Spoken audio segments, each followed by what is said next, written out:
And I'm just going to pull up my chat function. So feel free to chat me or just say what you think if you have questions during this webinar. We're just going to have a pretty good conversation about a deeper dive into the world of fertility apps. And this is one of my favorite topics, so I'm really excited to have some discussions today. So I came to the world of fertility apps through my work on fertility awareness-based methods because as a researcher, I noticed that more and more people were interested in using these methods. And because there was this explosion in Femtech occurring outside of the normal channels of contraceptive service delivery. And while most of the work that I've been doing has been around fertility awareness-based methods and fertility technology in a contraceptive direction, there's also just an enormous amount of development occurring on all fronts of this field, from menstrual tracking to conception to contraception.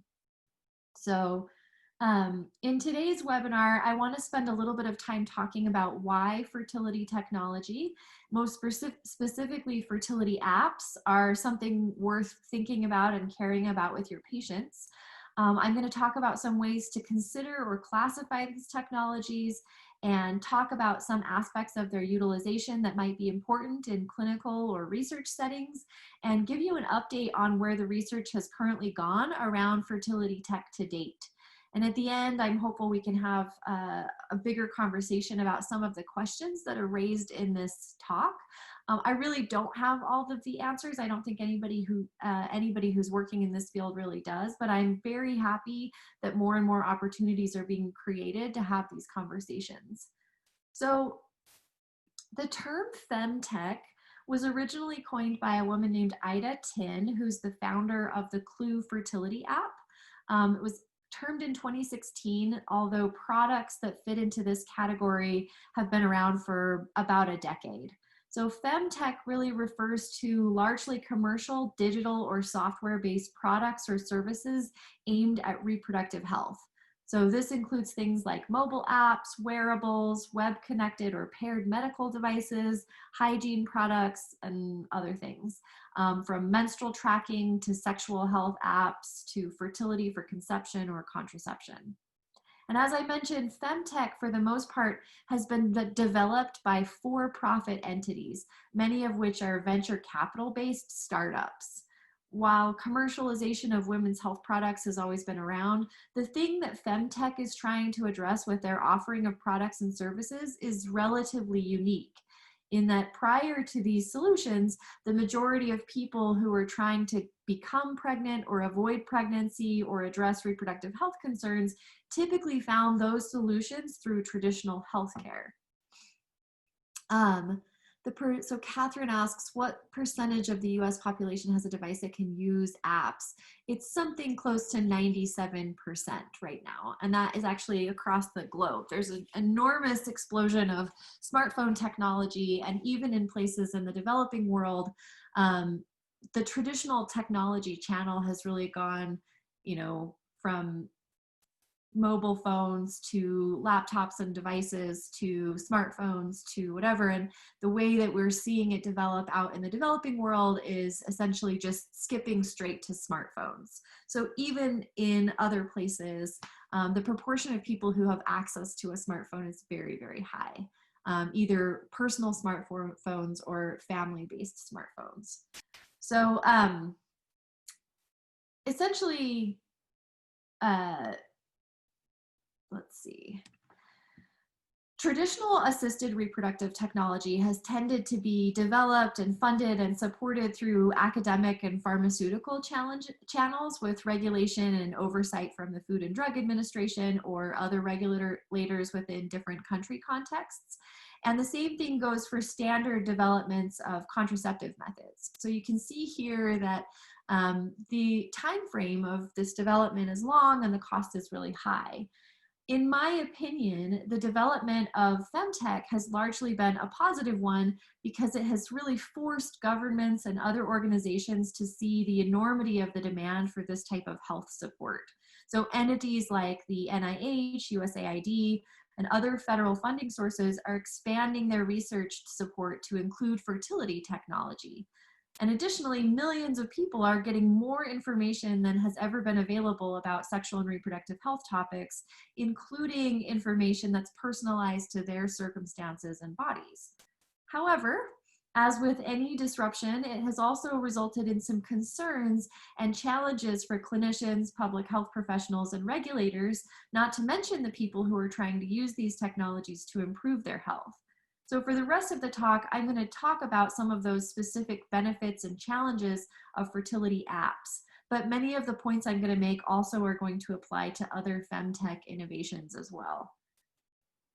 So fertility apps are probably the most prolific sector within the femtech world. The more than 100 apps specifically address fertility on the app marketplace, and this isn't counting the 1,000 or so health-related apps that have fertility functions, like the Apple Health component of the Apple Watch. So all things considered, it's relatively easy to make an app. Even I have made a clunky app in a university class during my master's program. A small startup or even a single person could throw a fertility app together and publish it on the marketplace at relatively low cost. And this means that there's generally a lower barrier to entry for fertility apps than other types of femtech. It also means that the lifespan of many fertility apps is quite short, as like many small projects, most of them don't pan out or people lose interest or funding ends. So as you can see, fertility app development looks quite different from traditional drug development pathways in terms of regulation. It's even quite different from health and medical device or service development as well. So the FDA has taken some steps to regulate apps, but the regulation process is still in its infancy, and there are a lot of gray areas as to what needs to be subject to FDA review and approval and what doesn't. So if you're curious about this, you can go to the FDA website and use their mobile guidance interactive tool, and they have several questions that specifically ask whether your app poses minimal health risks. And you'll see that on question 5, if I selected yes to the question of whether or not my app is intended for use as in a diagnosis of disease or other condition, or in the cure, mitigation, treatment, or prevention of a disease, it would let me know that my app technically is considered a medical device. But then I would go to question 6 to determine whether the FDA would apply regulatory oversight to me. And if I consider something like a fertility app, a term like specific treatment suggestions or providing users with simple tools to organize and track their health information could possibly be used to justify no enforcement of an FDA regulatory compliance. So it makes sense that using such a sorting mechanism could be needed, but again, it leaves a lot open to interpretation when it comes to oversight of fertility technology. So the world of fertility apps is very wide and still has very little oversight to date. So how should we begin to think about or categorize these apps? So in my view, fertility apps can be broken down into 4 categories from most common to least common. So the first largest category is a menstrual cycle tracker. And these are apps that have been developed solely for the purpose of helping someone to keep digital track of their menstrual cycle. These apps don't really provide any predictions about a person's ability to get or avoid pregnancy, and they don't interpret the data that's provided to them or give it back to the user. They might have some options that would allow you to put in signs or symptoms of menstruation like acne or cramping that you could later go back and use to look for patterns in your own menstrual health. But menstrual health cycle apps tend to either be very simple or this type of functionality is incorporated into a larger health app. So this is a screenshot example of a menstrual tracker app that integrates with Apple Health on the iPhone solely to track menstruation. It doesn't have any other functionality. Its sole purpose is just to provide a person with period start and end dates. So the next sort of sector of fertility technology are fertility tracking apps. And these apps generally have different settings for cycle tracking, conception, and sometimes contraception. And based on the setting that the user inputs, the app then collects and provides different information. In general, these apps tend to be marketed as conception apps. They often provide generalized conception advice, and they have forums for people to discuss their conception experiences. They might have data entry places for users to enter things like basal body temperature or urinary hormone test results or fertility testing results. Depending on the app or the intention setting, the app may or may not provide personalized predictions around fertile windows or claim to identify other reproductive health issues. Some of these apps also include functionality to track pregnancy. There are two different apps in this slide. You can see the first, an example of how users are directed to set an intention before they get to the app interface. And then in the second photo, you can see how a fertility app's prediction of fertile days and estimated ovulation is happening there. I believe I set that to prevent pregnancy. So this would be an example of an app that provides this functionality for users who are seeking to avoid a pregnancy, as well as achieve or track cycles. So the next category is fertility awareness-based method charting apps. It's a mouthful there. These are the electronic charting functions developed specifically for existing fertility awareness-based methods. And the data that they collect is specific to the rules of the method that they are supporting. And a user would need to know how to use that particular method in order to correctly input and interpret their data. So these might include reminder notifications to take one's temperature at a certain time or input information about cervical fluid, but they don't interpret user data and they don't provide individuals with estimations of fertility. They just essentially take the place of paper charting with reminders. So these are two examples of different apps. One is based on the symptohormonal method and another is based on the symptothermal method. And you can see these are basically, you would need to know what low or high or peak type mucus would be. You would need to understand the concept of firmness, cervical firmness, in order to put that data in. So the final area are app-based fertility awareness methods. So these apps consider themselves to be new fertility awareness methods of contraception. And they utilize algorithms in the app's underlying technology, either by themselves or in conjunction with other technology devices like a BBT thermometer, in order to interpret or predict fertility based on that individual user's data. So these apps make claims about their ability to prevent pregnancy and can also support users who want to achieve pregnancy or track their cycles as well. The most well-known of these is the Natural Cycles app, which is on the left, which uses a basal body temperature thermometer in addition to their algorithm.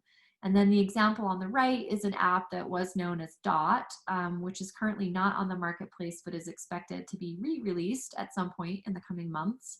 And both of these apps have conducted efficacy research and published in peer-reviewed journals about their outcomes.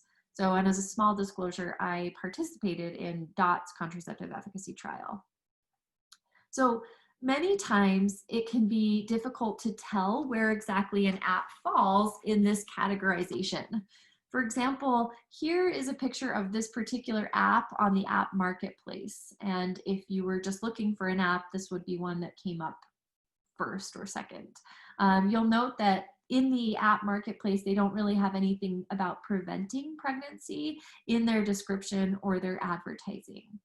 But if you go into the actual app, if you download it, you'll note that they have an option to avoid pregnancy, which would suggest that they're not solely in the category of a fertility tracking app because they're providing information about the fertile window and ovulation. And then on their website and elsewhere, they claim to have a proprietary algorithm that helps provide predictions about the fertile window and give people information about how to track a pregnancy. So would they be a new app-based fertility awareness method, or would they just be a fertility tracker?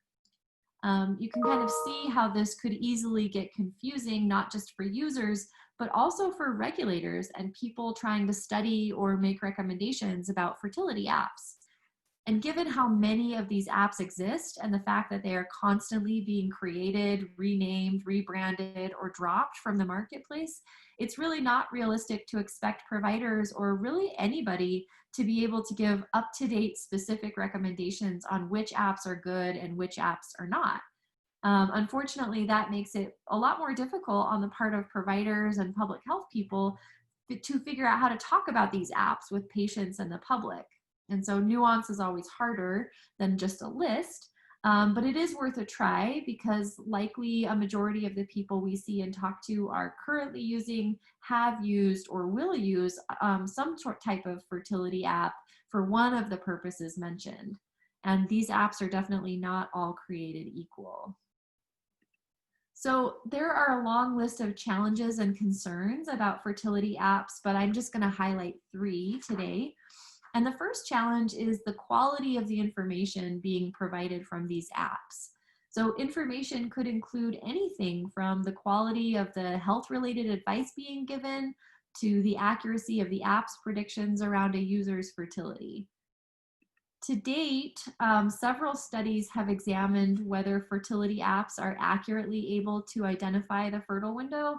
And while the studies themselves have used different methodologies to arrive at their findings, the answers have almost universally been that the majority of apps are not accurate when it comes to giving people fertility information about their fertility window. And while this is particularly problematic among people who are using an app to avoid pregnancy, I also want to note that reliance on an inaccurate app could be potentially harmful to somebody looking to conceive, as acting on bad information could increase the time to conception and be very distressing to people who might be worried about their fertility as a result. Additionally, some apps have been giving individuals personalized information about other reproductive health issues, including reproductive problems like endometriosis or polycystic ovarian syndrome. So inaccurate identifications of reproductive disorders also really has the potential to be very distressing. So rather than feeling hopeless about this, I would like to suggest that fertility apps could be an easy inroad to discussing a reproductive health topic with clients. Incorporating questions about using an app into a reproductive health conversation could just involve, are you using an app or any other approach to keep track of your menstrual cycle? And then what are you using and how's that going for you?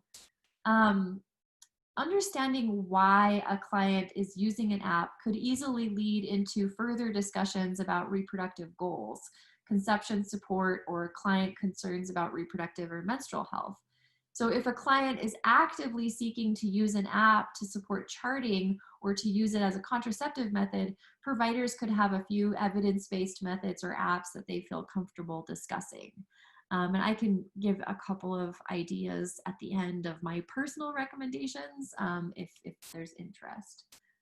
So a couple of things to ask would be,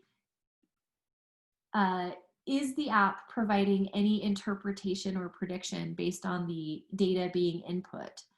And if yes, does that app have any publicly available information about that interpretation or how that prediction was developed? Do the predictions that the app is providing seem too good to be true? So these are a couple of examples of real app screenshots. The first app directs you to have sex on particular days to determine the biological sex of your child. And then the second promises to calculate the best fertile days to you based on you and your partner's astrological signs and the date and time of your birth. So some things to consider if a patient is using these, and these are actually pretty popular apps. Another question to ask might be, has anyone evaluated whether the predictions or interpretations the app is providing are accurate? The answer is almost always going to be no. And then follow-ups to this question might include things like, was the evaluation conducted by the app developer or an independent source? A lot of times the app developer is the one that's doing the research on their app. So there's a little bit of a conflict of interest sometimes. Are the evaluation outcomes available on the website or in peer-reviewed publications? And do the evaluation outcomes provide any numeric data about the sensitivity or specificity of the interpretations or predictions? So here are some different examples of some apps that have discussions about efficacy. You can see the Natural Cycles publications about their efficacy rates on the far left. The middle screenshot is a discussion that explicitly states that the app should not be used for pregnancy prevention and provides an overview of how fertility is variable along with a list of references. And then the final shot is of an FABM charting app that provides an overview of fertility and below makes a recommendation for further reading and connecting with a symptothermal instructor. So these are some good examples of apps doing things right. And then these are a couple of examples of apps making some questionable claims around their ability to provide predictions.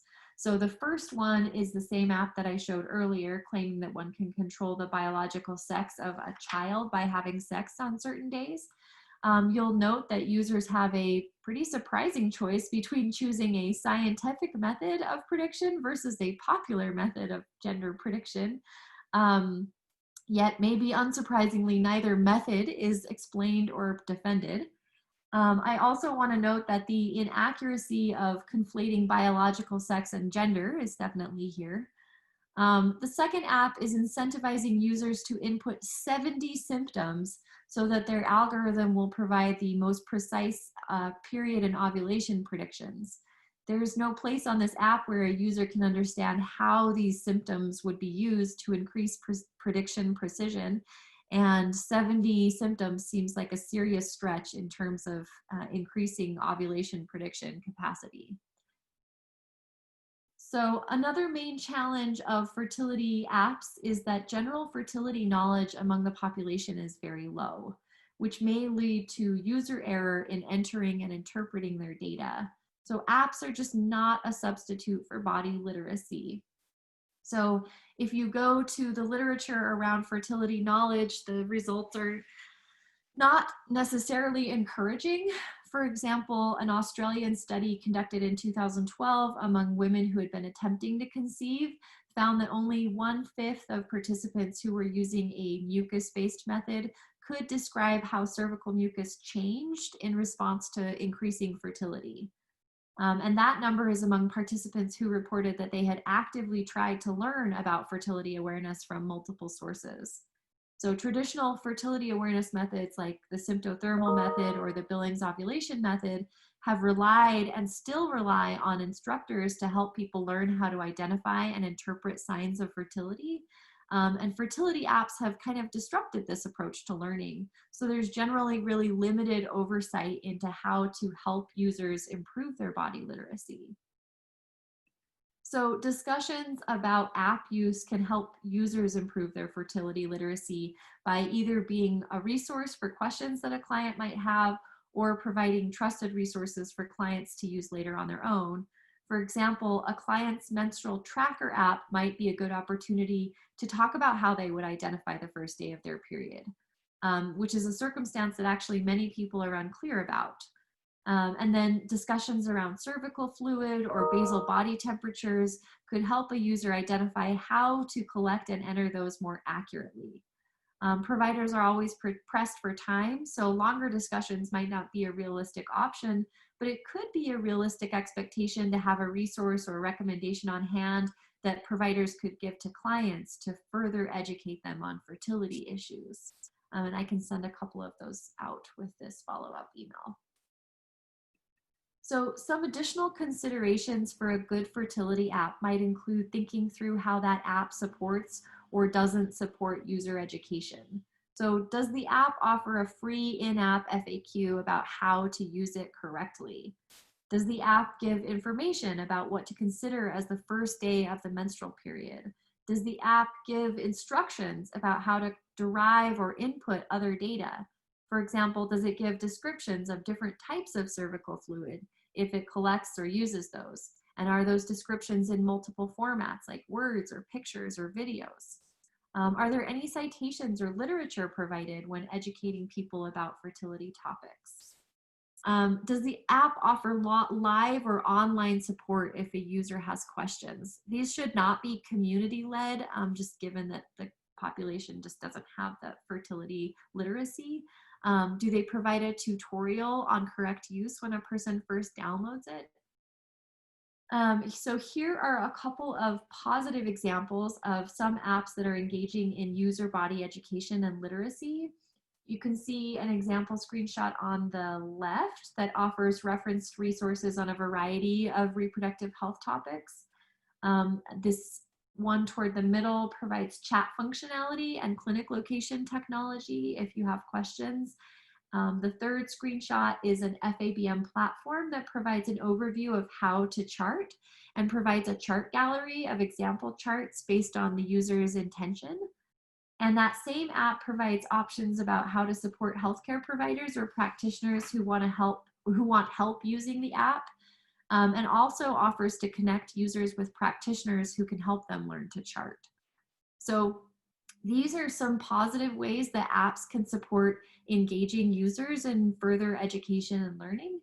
And then on the opposite side, you can see a couple examples where apps are actively reinforcing harmful stereotypes or providing scientifically questionable health information that isn't necessarily related to predictions of fertility. So the first screenshot is of an app that includes some expectations of what a person might expect as they approach their menstrual cycle. And while many people do experience PMS, it's inaccurate to default to menstruation as being painful, stressful, and can reinforce existing negative stereotypes about menstruation. And then the second is a screenshot is a health insight provided by the app that states that cycle day 10 is the best day to go to the dentist. Are either of these pieces of information necessarily going to result in harmful action? Probably not. But these are some great examples about how apps can also actively provide inaccurate information about health topics. So the third area of concern is the question of who owns the data that users are inputting. Privacy concerns are of paramount importance when it comes to issues of sexual and reproductive health. And this might not seem like a particular concern for providers in the same way that data accuracy or fertility literacy might be, but I want to bring it to your attention in the event that a client asks you for recommendations about a fertility app. So there is strong evidence that fertility apps are selling or using user data for commercial purposes. Many apps use long, convoluted privacy policies to discourage users from being fully informed about what will happen to their data. And many fertility apps have clauses in their privacy policies that note that while they personally might not collect or sell the data, the third parties who they allow to sell or market things on their app have no such restrictions. So organizations like the Privacy International, Coding Rights, and Forbrukerrådet, which is a Norwegian data privacy organization that I've probably butchered the pronunciation of, have specifically researched the privacy policies of menstrual and fertility apps and have found that these apps are collecting and selling highly personalized information with third-party users, often even after the user has deleted their app. So many fertility apps are making money selling this data to third-party payers, and then these third-party users are making marketing and market research decisions based on information about sexual behaviors being recorded, on and offline behaviors, health information provided to the app, and other topics. And that there's evidence that many of these apps are directly selling data to Facebook or Google, which can then triangulate that data against other data that those entities collect about you. So at the same time, users may have less security about the longevity of their data. In an era of paper charting, a person's FABM charts belong to them as long as they want to keep them on file. But app users have less control over whether their app continues to operate or remain online, and there's a risk of losing all of that historical data if an app just suddenly goes under. And to date, there's no established protocol for how to approach an existing user data if an app is being sold or is disappearing. So somebody could chart for years and then find that that data is just gone with no backup. If a client were to ask you for a recommendation around a fertility app, you could bring some important aspects of privacy just to their attention as they make a decision. So it's definitely recommended to use apps that have a way for you to download or upload their user data that isn't their platform. And letting clients know that there are existing apps that do this and that it's just like backing up any other data could help a user be prepared if their data should just suddenly disappear. And then I haven't talked a lot about this, but making sure that the fertility app selected has some sort of privacy function, either a touch password or a digital passcode, so that a user's sensitive reproductive information isn't available to anybody who has access to their phone. Again, this is really important for people who are in sensitive relationships where there might be abuse or coercion. Further, having users think through how comfortable they are with apps taking and using their data. And some people are more concerned about privacy than others. So if the client has an app that they are already interested in using, some conversations might include whether a person can find the privacy policy on the app and if they can understand it. In some apps, third-party data sharing is something a person needs to physically opt out of, whereas some are opt-in. And then other apps make third-party data sharing a mandatory part of their app agreement. So just understanding this either for yourselves or for your clients. And then here are some examples of some apps doing some really positive things with respect to privacy and data collection. On the far left, you can see that this app has their privacy policy noted in their settings. It's very findable. The second app has a data sharing function which gives users the option to upload their data off the app platform. The third one has an example of how a user can activate a passcode function to protect the physical privacy of their app on their phone. And then the last screenshot gives you an example of a privacy policy that's written in very clear language. And you'll note that this app's description of how they're using user data is very expansive. So they're definitely providing user data to third parties, but it's important that they say that. You'll also note that this app has tiered data collection. So if users are paying for the app subscription, their content isn't being sold to third parties. But if they're using the app for free, the company uses their data to get money in a different way by selling it to third parties. So many studies looking at app quality have examined whether free apps are less accurate or less user-friendly than subscription apps, and they really haven't found a ton of difference between the two models. I basically think that this is possibly due to the fact that there are very few free services that are actually free. Companies have to maintain profitability, and the selling of user data is just one way that they do that, even if the user isn't the person that's paying. So in the first example, you can see some apps with negative or more common privacy policies. In this first example, you can note the extensive use of legalese, which can be very hard for people to understand or follow. Users are going to likely see the privacy policy and not necessarily understand it. And in the second example, you can see that the app doesn't provide their privacy policy in the app. In order to see the privacy policy, you can see it when you're registering or downloading the app, but there isn't a place for you to view it later or afterward. So while I've outlined things that I think are important aspects of fertility apps that are worth considering and discussing with clients, there are other aspects of apps that might be important to consider if you're interested in participating in this space. There are obvious challenges to how apps adjust for and incorporate changes in pregnancy status in their algorithms, not to mention how the apps themselves respond to pregnancy change. Many apps incorporate community boards or chats, and these have little to no research done on how they impact user knowledge or behavior. App design is also a consideration. many apps are overtly westernized and gendered. These designs and interfaces might feel really exclusionary to people who aren't from a Western country or who don't identify as women, including some of the partners of people who might be using these apps collaboratively. And there are partners who do utilize these in collaboration with their partner. And lastly, there's very little research that's been done on how to operationalize fertility apps within a clinical setting. So back in 2015, ACOG validated the idea that menstruation was a fifth vital sign, a piece of health information that warranted attention and support. But aside from relatively cursory lip service, there's really little guidance on how to use menstrual cycle information in health settings. And this is valuable, important data. And to date, the majority of people who are benefiting from it are just corporations. This isn't a knock on app companies, but rather a call to those of us who are not in app companies to figure out how to leverage this really unique, important opportunity to improve the health of patients by taking advantage of something that they're already doing.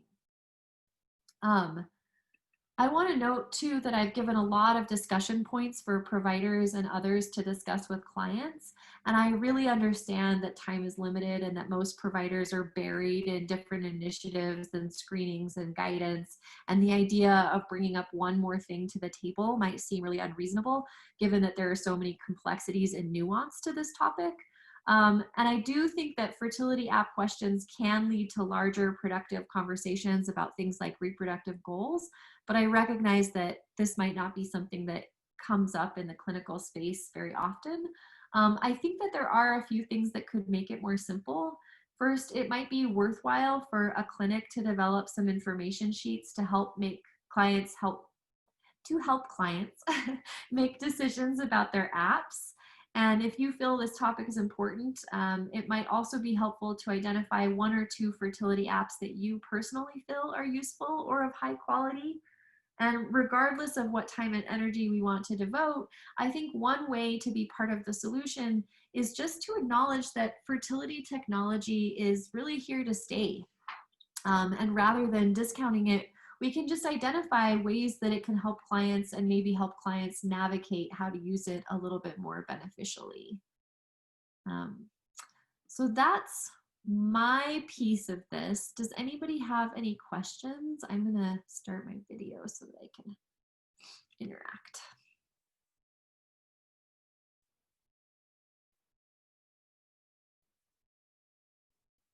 I'll share just a few recommendations that I have if you are interested in some apps that I think are doing things relatively right. Again, this isn't necessarily a recommendation that's of family planning elevated, even though it's on an FPE slide. These are just my recommendations. So I've kind of broken them down by those that are free to use as the basic version, and then those that have a cost for a basic version. So as I mentioned earlier, there are some tracking apps that are really meant to be used by people who are just looking to track signs and symptoms. Kindara is a good one. Read Your Body is a new one that's a nonprofit group out of the UK, and they do have a membership, but I think it's like $15 for a year, so like $1 a year. And then Clue. I do think Clue might engage in some third-party data sharing, but I'm not 100% sure about that. So these are just some ideas. I also think that I misclassed Clue. I think the Clue is free for the basic version. I think there's a pay version if you want to get additional features. And then for method-related apps, for those of you who attended any of my other webinars about the different types of fertility awareness-based methods, Kindara can be utilized for symptothermal charting, as can Read Your Body. Both of those could theoretically also be used for symptohormonal charting if that was something you wanted to do. They don't give you predictions specifically. Kindara, you can turn predictions on if you are trying to achieve pregnancy, but I think if you are looking to avoid pregnancy, they won't give you any predictions. Then the CycleBeats app, which is free, which is the standard days method. The 2-day app, which is the 2-day method. And then Marquette, which is a natural family planning or religious-based one, has an app that is, you would need to know how to use the Marquette model in order to utilize that. And then Natural Cycles, which has FDA approval, and that's the one that has the basal body temperature thermometer and utilizes an algorithm. So all of those are things that I think they're doing a relatively good job when it comes to all of these areas that we've discussed, in terms of education and efficacy research and the information that they provide, as well as some of the privacy concerns. So anybody have any other questions that I can share we want to talk about?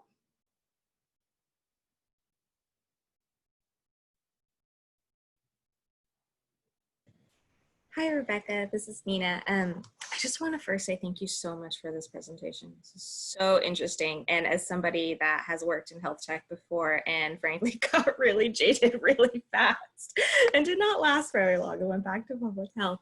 And I find this super interesting. So I was actually going to ask you for your recommendations. So I'm glad that you shared this slide.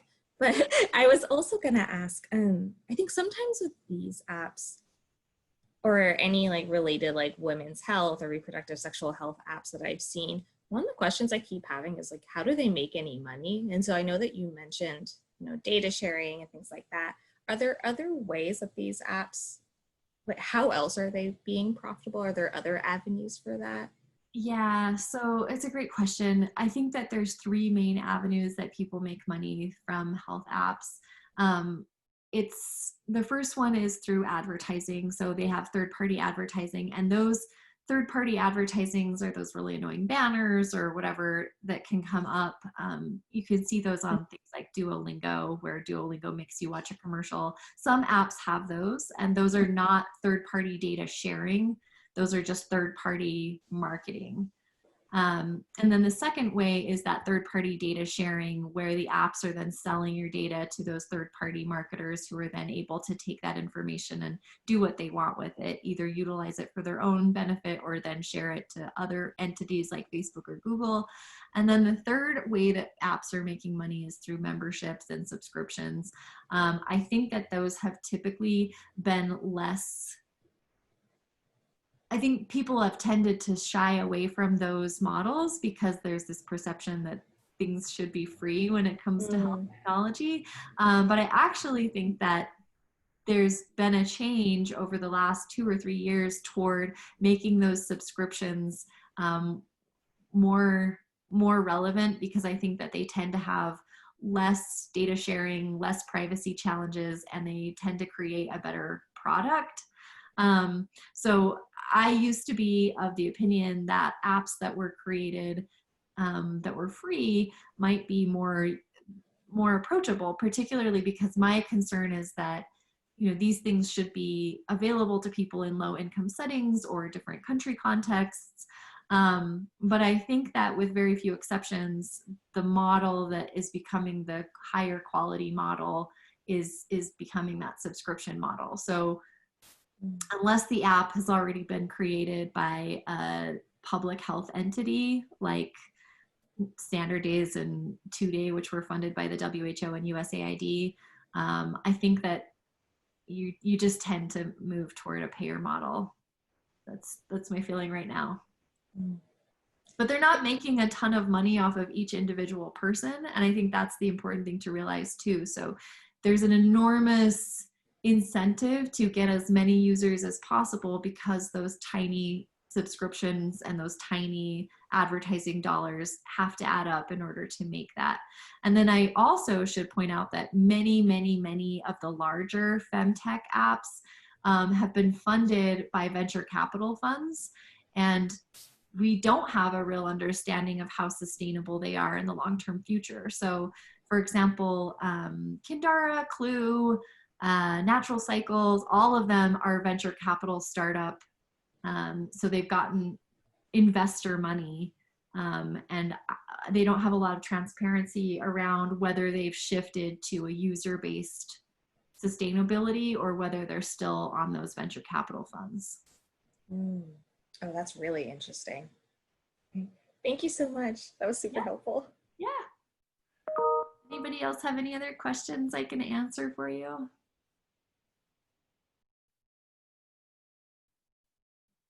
Okay. Well, thanks so much, and feel free to reach out if you do have any other questions.